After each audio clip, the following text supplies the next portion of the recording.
আসসালামু আলাইকুম রহমতুল্লাহ।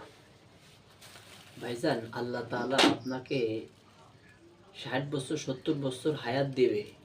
এই সময়ের মধ্যে আপনি দুনিয়ায় থাকাকালীন আল্লাহ তাআলা নাফরমানি করবেন, নাকি আল্লাহ তাআলার সন্তুষ্টি অর্জন করে দুনিয়াতেই একজন জান্নাতি মানুষ হিসেবে আপনি বিবেচিত হবেন, সেটা আপনার কাছে। কারণ আল্লাহ তাআলা আপনাকে সুস্থ মস্তিষ্ক দান করেছেন শুধুমাত্র তাহারই চেনার জন্য।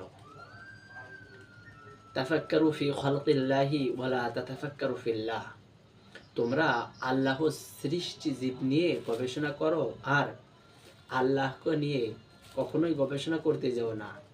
কারণ আল্লাহ যে সত্তা, সে সত্তা তো তিনি, তার ঊর্ধ্বে কেউই নেই। তিনি আমাদেরকে সৃষ্টি করেছেন, আমরা একমাত্র তারই ইবাদত করব। অন্য কোনো পন্থায় অন্য কোনো ধর্ম অবলম্বন আমরা করতে যাব না। কারণ ইসলাম ছাড়া অন্য কোনো ধর্ম আল্লাহ তাআলার কাছে মনোনীত না।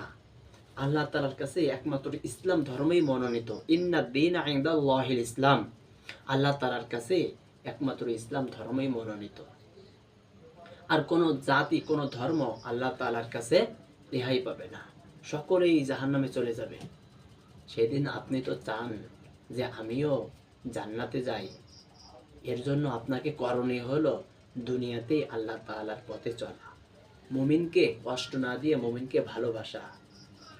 যে দলটা হক, এই হক দলকে শক্তিশালী করার জন্য আপনার একটা ভোটই যথেষ্ট, আপনার সাপোর্টই যথেষ্ট।